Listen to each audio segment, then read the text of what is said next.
Everyone, जय हिंद। चलिए हम आज का आर्टिकल करें। आज का आर्टिकल जो है वो हमारे देश की जो विरासत है, जो धरोहर है। अच्छा, किसी भी देश की जो धरोहर होती हैं वो किन चीज़ों में निहित होती हैं? तो वो जो एक सभ्यता रही है वो कहाँ से शुरू हुई है, उसका आर्ट कल्चर, जो उसके ट्रेडिशन हैं, जो उसके अलग अलग चीज़ों में, मॉन्यूमेंट्स में, मैन्युस्क्रिप्ट में जो भी वहाँ पर रहा है, उसके जो अवशेष रहे हैं, ये सारी चीज़ें एक लेगेसी होती हैं, एक हेरिटेज होती हैं, जो पीढ़ी दर पीढ़ी एक देश जो है वो देता रहता है। ऐसा ही हमारे आज आज का जो हमारा आर्टिकल है ये इसी से कंसर्न है। And here I would like to say very important thing that अगर आप रेगुलरली इंग्लिश रीडिंग करते हैं तो believe me that is going to enhance your reading skill, your vocab and of course your understanding ability. तो अगर आप regular करेंगे English reading, और अगर इंग्लिश रीड करना ही है तो कुछ ज्ञान की चीज़ पढ़िए। कहानियाँ भी अच्छी होती हैं, लेकिन अगर कहानियों को हम सब्स्टिट्यूट कर दें थोड़ा सा नॉलेज की चीज़ से तो नॉलेज भी इन्हांस होता है और साथ ही साथ हम अपनी इंग्लिश रीडिंग को भी इन्हांस कर लेते हैं। तो पहले तो देख लें ज़रा आज हमारा टॉपिक क्या है। जो टॉपिक है हमारा वो है कल्चरल। कल्चरल का मतलब तो पता ही है, सांस्कृतिक, हेरिटेज, विरासत, प्रिजर्वेशन जो उसको बचाना है, डिप्लोमेसी, और डिप्लोमेसी जो हमारा एक देश से दूसरे देश में जो हमारा रिलेशन होता है that is called diplomatic relation और डिप्लोमेसी, तो उसी से रिलेटेड है। थोड़ा पढ़ें उसके बारे में। तो कल्चरल हेरिटेज जो सांस्कृतिक विरासत है, प्रिजर्वेशन इसका जो संरक्षण है, रिफर्स टू ये किस चीज़ को संबोधित करता है? सेफगार्डिंग, सुरक्षित करना, artifacts, monument and tradition of historical, artistic और कल्चरल सिग्निफिकेंस। जो भी हमारी आर्टिफैक्ट हैं, मॉन्यूमेंट्स हैं, ट्रेडिशन है, इन सब को बचाना। डिप्लोमेसी प्लेस, जो डिप्लोमेसी है वो इसमें निभाता है अ वाइटल रोल, एक बहुत बड़ा रोल इन इंश्योरिंग, सुनिश्चित करने में, स्टोलन, चुराए हुए, स्मगल्ड और ऑक्शन आर्टिफैक्ट्स आर आइडेंटिफाई, और जिनकी नीलामी कर दी गई, ऑक्शन कर दिए गए ऐसे आर्टिफैक्ट को, जो आर्ट और हमारा जो चीज़ें हैं, कला की जो चीज़ें हैं, उनको आइडेंटिफाई करें, क्लेम करें और रीपैट्रिएट। रीपैट्रिएट का मतलब होता है जिस देश को वापस, देश में वापस भेज देना। एक्चुअली एक वर्ड होता है एक्सपैट्रिएट। एक्सपैट्रिएट का मतलब होता है देश से बाहर कर देना, और रीपैट्रिएट का मतलब होता है देश को वापस कर देना, रीपैट्रिएट। वाई इट मैटर्स, ये इतना मुद्दा क्यों है? आइडेंटिटी एंड सॉफ्ट पावर, ये हमारे देश की पहचान है, और इससे हम जो सॉफ्ट पावर होते हैं यानी कि कल्चरल जो चीज़ें होती हैं वो इससे रिलेटेड होती हैं। Cultural assets represent national pride, जो हमारी जो सांस्कृतिक धरोहर है वो हमारे देश का गर्व है। हिस्ट्री एंड इन्फ्लुएंस, और ये चीज़ें प्रभावित करती हैं। Economic value, boost tourism and creative industry, जो हमारा टूरिज्म से जो रिलेटेड हमारा जो सेक्टर है वो इन्हांस होता है, और क्रिएटिव इंडस्ट्री को इससे थोड़ा बूस्ट मिलता है। Moral responsibility, restore rightful ownership to source countries, जो भी उस आर्टिफैक्ट का जो मेन कंट्री है उसको उसका ओनरशिप मिलना चाहिए। Diplomatic tools for heritage recovery, bilateral negotiation, bilateral negotiation यानी दोनों तरफ बातचीत। Direct talk between countries to reclaim artifact, जिस देश के पास हमारी धरोहर है उससे डायरेक्ट बातचीत हो। पब्लिक प्राइवेट पार्टनरशिप, जो प्राइवेट कंपनीज हैं, जो प्राइवेट ओनर्स हैं, जिनके पास बहुत पैसा है वो भी इसमें आ सकते हैं। Collaboration between government, corporation and heritage trust, जैसे एग्जाम्पल के लिए Godrej group role in Piprahwa relic recovery, जैसे इसमें गोदरेज ग्रुप ने हेल्प की है। Cultural diplomacy, showcasing heritage in international forum, जो शोकेसिंग हेरिटेज, जो हमारी धरोहर है, जो हमारा ऐतिहासिक धरोहर है, उसको इंटरनेशनल फोरम में थोड़ा शोकेस करना, to build moral and political support और मीडिएशन थ्रू इंटरनेशनल बॉडीज़। इसमें जो इंटरनेशनल बॉडीज़ हैं उनका भी मध्यस्थता का काम करना, इन्वॉल्वमेंट ऑफ यूनेस्को, इंटरपोल और Icom, international council of museums. और चैलेंज क्या है? Fragmented ownership and unclear legal claim. भाई फ्रेगमेंटेड, बटे हुए मालिकाना हक हैं और इसलिए लीगल क्लेम थोड़ा क्लियर नहीं होता है। Lack of timely intelligence on artifact movement, और टाइमली इंटेलिजेंस जो है खबर नहीं मिल पाती है। Resistance from private collectors and auction houses, और जो प्राइवेट जो ओनर्स हैं या ऑक्शन हाउस हैं वो उस पर अपना जो है वो क्लेम बताते हैं। तो ये सारी प्रॉब्लम्स आती हैं। देखिए, इसको इस तरह से इमेजिन करिए कि जो हमारे देश की जो कलाकृति है, जो धरोहर है किसी भी देश की, अभी हम अपने कंट्री के बारे में बात कर रहे हैं, बट किसी भी कंट्री का जो उसकी जो धरोहर है वो उसकी पहचान है। इसको बस हम थोड़ा सा एग्जाम्पल से समझ सकते हैं कि जैसे हमारे घर के ज़मीन जायदाद हो या हमारा पुश्तैनी मकान हो, वो हमारी पहचान है, वैसे ही देश का भी होता है। अब अगर वो किसी और देश के पास है तो उसको रिपैट्रिएट करना चाहिए, यानी कि अपने देश ले आना चाहिए। थोड़े हम वो कैब देख लें कि वो कैब क्या क्या है आज हमारे पास। तो वो कैब में जो सबसे पहला ही वर्ड आया है हमारे पास, दैट इज रिपैट्रिएशन। रिपैट्रिएशन का मतलब पहले ही बताया, repatriation that is act of returning, जो देश को वापस करना समथिंग और समवन। रिस्टोरेशन, रीइंस्टीट्यूशन और रीइंस्टेटमेंट, यानी वापस चीज़ों को बहाल कर देना। Philanthropic, that is seeking to promote the welfare. Philanthropic का मतलब होता है मानव कल्याणकारी काम करना, और इसका ऑपोजिट वर्ड होता है मिज़ेंथ्रोपिक। चैरिटेबल, ह्यूमैनिटेरियन या बेनोवलेंट, थोड़ा वेलफेयर वाला काम करना। स्पेयरहेड, लीड एन इनिशिएटिव और एक्शन, किसी चीज़ में अगुवाई करना, दैट इज पायनियर और champion. Robust, that is strong and healthy, well built, पुख्ता, बहुत ही मजबूत। स्ट्रॉन्ग, स्टर्डी, सॉलिड और रेजिलियंट, जिसमें ताकत हो। Steward, that is person responsible for managing, जो उसका मेन जो केयर टेकर हो या कस्टोडियन हो, जो उसकी जिम्मेदारी ले। वेक्स, कॉम्प्लिकेटेड और कॉजिंग डिफिकल्टी, जो चीज़ों को थोड़ा कॉम्प्लिकेट कर दे। ट्रबलसम और contentious, that is which make thing very confusing. Artifact, object made और यूज बाय ह्यूमन, जो कलाकृति जो मानव द्वारा बनाई गई। ऑब्जेक्ट, एंटिक्विटी और रेलिक, अवशेष, प्राचीन।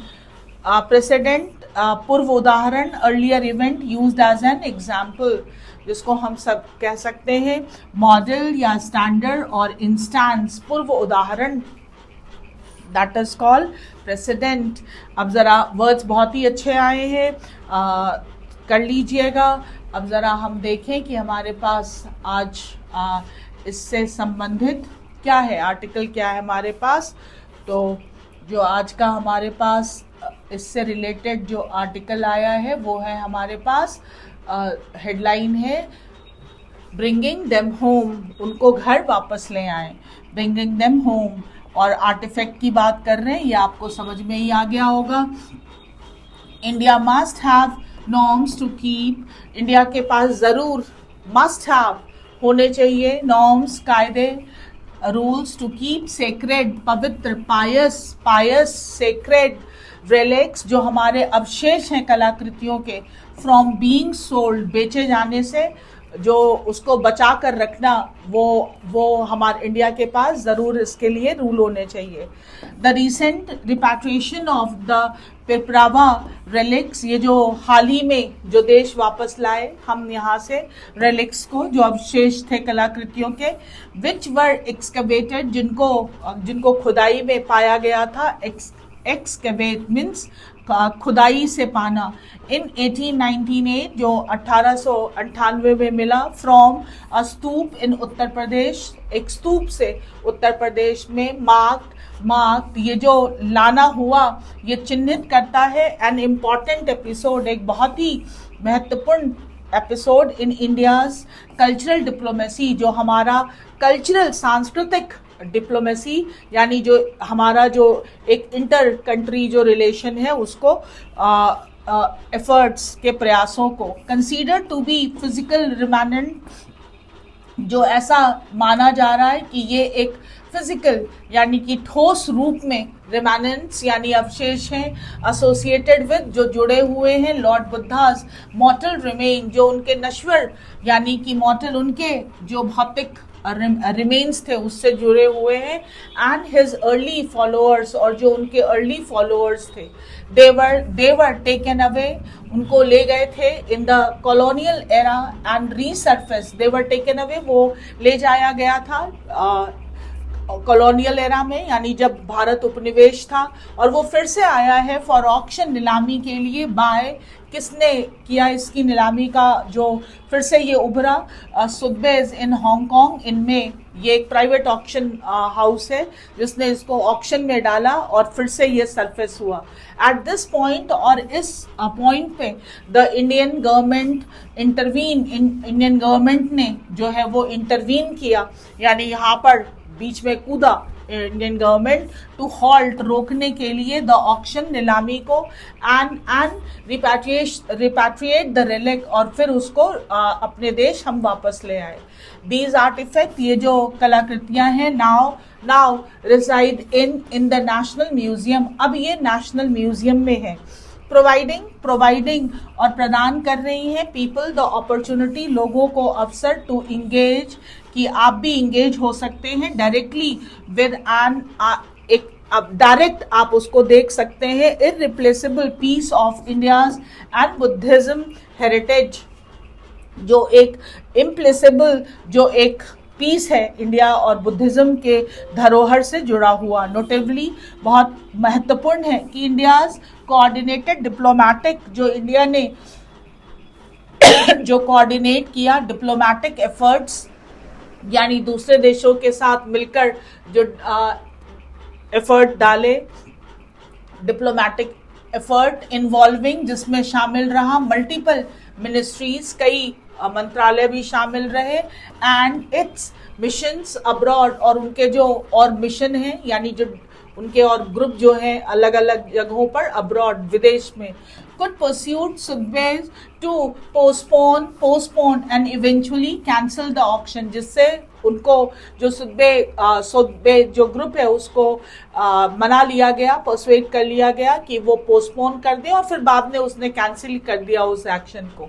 The Godrej industry group abilities to acquire, और जो गोदरेज इंडस्ट्री ग्रुप है वो एबिलिटी, उनकी जो एबिलिटी रही टू अक्वायर, प्राप्त करने की, द रिलिक्स, इसको प्राप्त करने की, थ्रू अ नेगोशिएटेड अरेंजमेंट, एक बातचीत के व्यवस्था से, विद सुखदेव ऑल्सो रिफ्लेक्ट्स, इस ग्रुप के साथ वो भी ये दर्शाता है an innovative public private partnership की, कैसे सरकार और निजी, पब्लिक प्राइवेट, आजकल बहुत सारी चीज़ों में PPP की बात की जाती है, पब्लिक प्राइवेट पार्टनरशिप, सरकार निजी कंपनियां दोनों का जो पार्टनरशिप है, तो यहाँ पे सरकार ने भी एफर्ट लिया और साथ ही साथ जो गोदरेज इंडस्ट्रियल ग्रुप है इसने भी, तो इस पार्टनरशिप को भी इसमें जो एक अच्छा दर्शाया कि इसमें भी जो है वो प्राइवेट कंपनीज आ सकती हैं। Thus the collaboration enable the repatriation as well as the setting of a good president,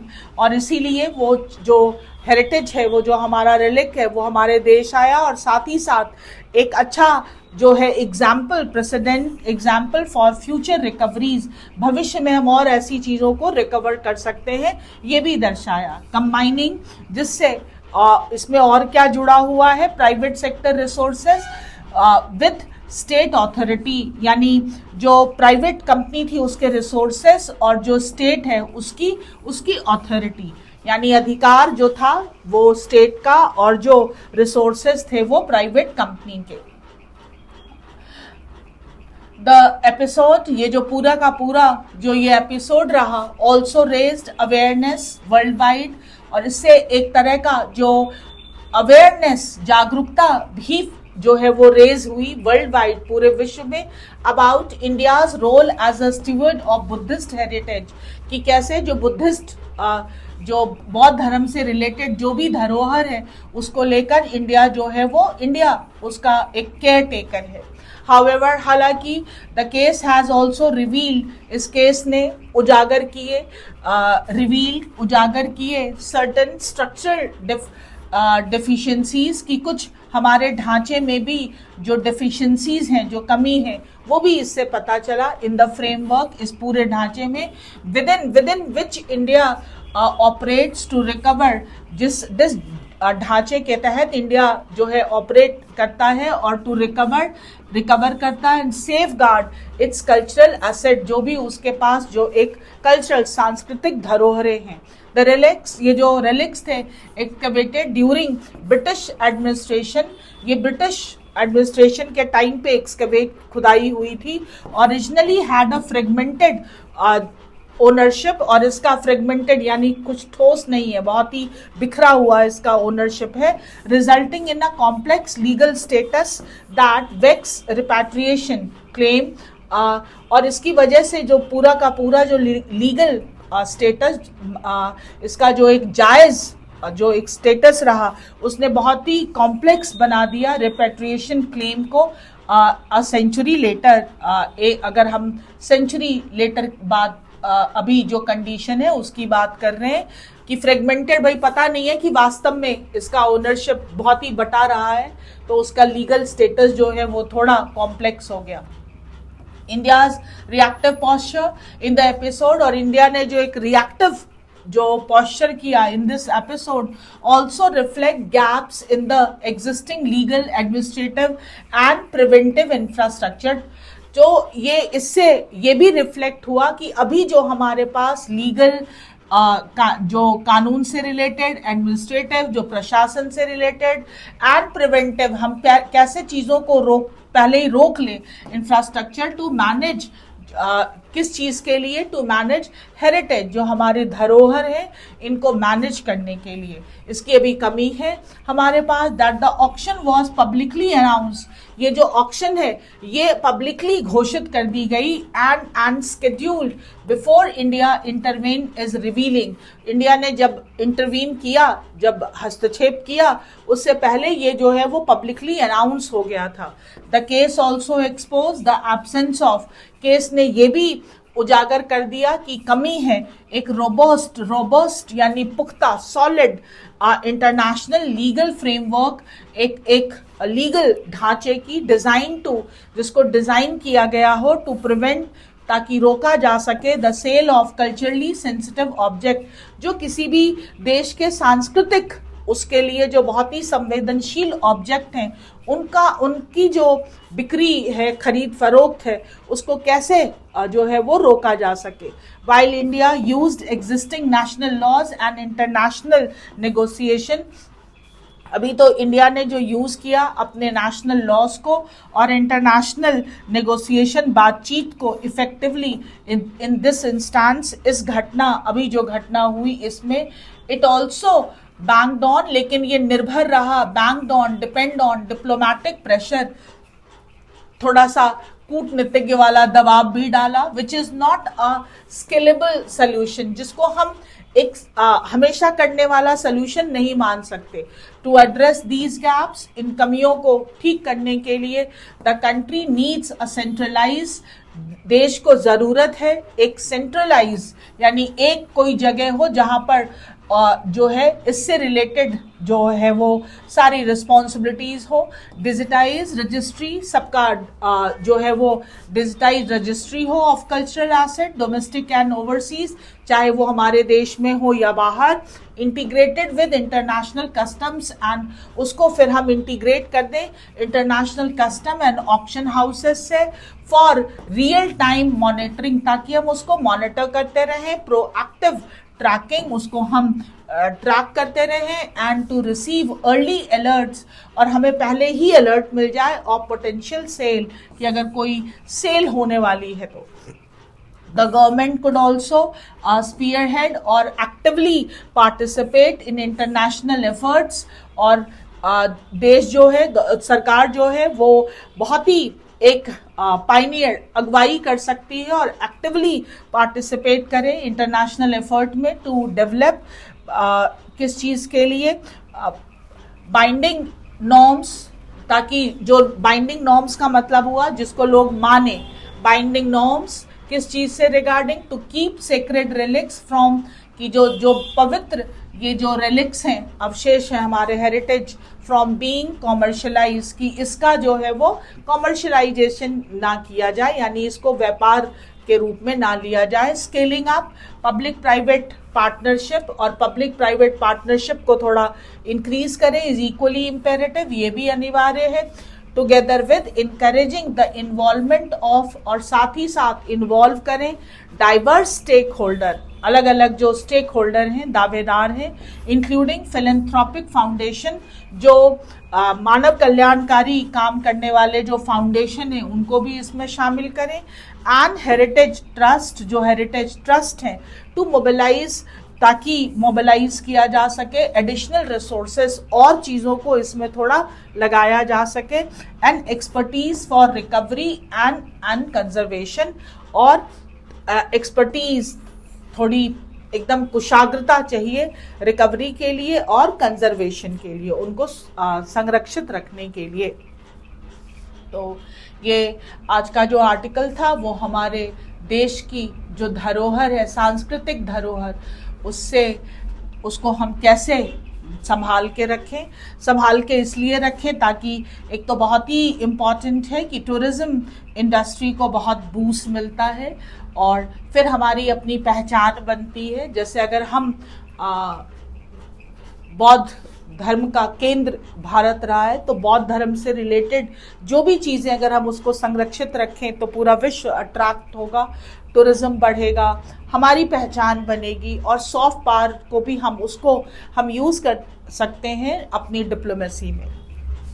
अब ज़रा हम देखें कि हमारे पास क्वेश्चन क्या क्या है। पहला क्वेश्चन है, the absence of robust international, जो अनुपस्थिति है एक पुख्ता वैश्विक लीगल ढांचे की, the article suggest India should, तो आर्टिकल क्या कह रहा है कि भारत को क्या करना चाहिए, outsource heritage protection to global agencies, no, बाहर से जो है वो हेरिटेज प्रोटेक्शन मंगानी चाहिए, no, create a centralize registry for cultural asset, yes, इसकी बात की है, sell disputed relics to fund archaeological work, ये तो बिल्कुल नहीं बोला है, train private collectors for heritage management, no, answer is B, पैसेज में सिर्फ बी की बात की गई है।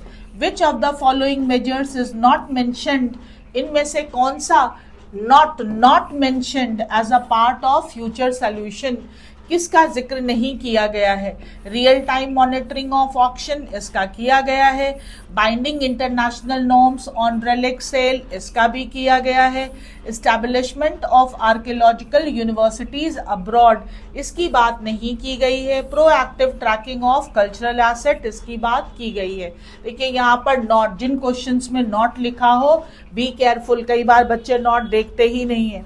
Which event acted as the catalyst, catalyst का मतलब होता है उत्प्रेरक, किसी चीज को थोड़ा बढ़ा देना। For India's intervention in halting, किस चीज ने त्वरित किया भारत के मध्यस्थता को इन हॉल्टिंग रोकने में, the auction of sacred relics, discovery of new Buddhist manuscript abroad, yes, या announcement of auction of Piprahwa relics in Hong Kong, जो आंसर शुड बी बी, ये जो ऑक्शन की जो अनाउंसमेंट हुई उससे इंडिया ने इंटरवीन किया। A UNESCO directive on cultural preservation, no, and publication of a book on India's Buddhist history, no, answer should be B. तो देश की धरोहर को हम कैसे सुरक्षित रख सकते हैं, इसके लिए देश को क्या करना चाहिए, प्राइवेट पार्टनरशिप इसमें लाई जा सकती है, और हम क्या कर सकते हैं, हम भी अपना रोल निभा सकते हैं। जो मॉन्यूमेंट्स हैं, जो हमारे रेलिक्स हैं, उनको थोड़ा सुरक्षित रखने में हमारा योगदान नहीं हो सकता है, लेकिन साफ रखने में, उस पर गर्व करने में, इसमें तो हमारा योगदान हो ही सकता है। आर्टिकल कर लीजिएगा, फिर मिलेंगे अगले आर्टिकल में। थैंक यू, जय हिंद।